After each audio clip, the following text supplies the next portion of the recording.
le 5 juillet 1962, à Oran, une partie malheureusement importante de la population française de la ville a été victime de massacres et d'enlèvements suivis de massacres. Et au total, il est maintenant démontré qu'il y a eu près de 700 personnes mortes ou disparues à jamais. D'abord, il faut rappeler que la ville d'Oran était celle où la population européenne était relativement en proportion la plus nombreuse, puisque pratiquement jusqu'à la veille du début de la guerre d'indépendance, en 1954, il y avait encore une très légère majorité de populations dites européennes, c'est-à-dire en fait de populations non musulmanes, puisqu'on y comptait également les juifs algériens, donc d'origine algérienne, et les musulmans étaient encore minoritaires. Alors, il est néanmoins vraisemblable qu'à la fin de la guerre, en 1962, il y avait au contraire une majorité musulmane incontestable, mais les Français ou les Européens d'Oran avaient conservé l'habitude de se sentir chez eux. Ils avaient ressenti la perspective d'une indépendance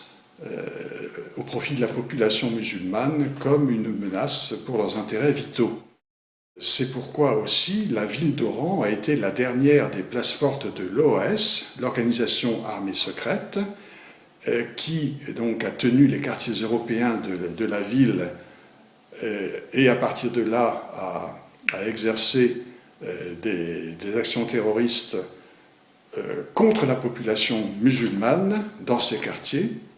Mais en fait, c'est surtout à partir de février-mars 1962, au moment où l'on savait que les négociations entre le gouvernement français et le GPRA, enfin le gouvernement provisoire de la République algérienne qui dirigeait le FLN, étaient sur le point d'aboutir. Donc c'est à partir de ce moment-là que l'OAS d'Oran, comme d'ailleurs celle d'Alger, a intensifié un terrorisme de plus en plus systématique visant la population musulmane, les quartiers musulmans. On peut parler d'une véritable occultation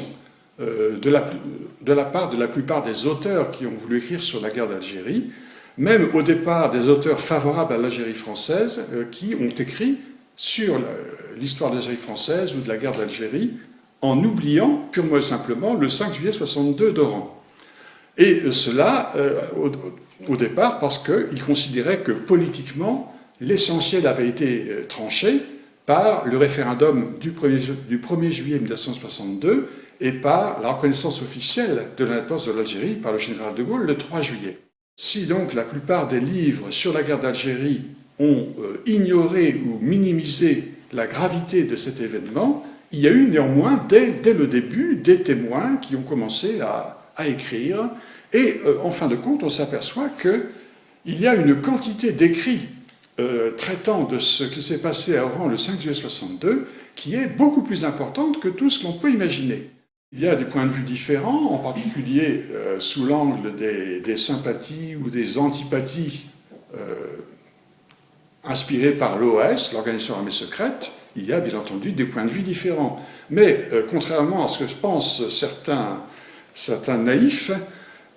quand on cherche la vérité historique, on doit au contraire rechercher la plus grande diversité possible des opinions des auteurs, des sources que l'on utilise. Car si on constate que finalement des auteurs d'opinions différentes arrivent à être d'accord sur tel fait, on peut, à partir de là, en conclure qu'il s'agit d'un fait authentique. C'est d'abord qu'il y a eu effectivement un massacre d'une partie importante de la population européenne d'Oran, je l'ai dit, enfin près de 700 morts ou disparus définitifs en quelques jours seulement, ce qui fait que ce massacre d'Oran a été, très vraisemblablement, l'événement le plus sanglant de toute la guerre. Enfin, en tout cas, dans un temps aussi limité, dans un espace aussi limité, il ne me semble pas qu'il y ait eu d'événements plus meurtriers que celui-là.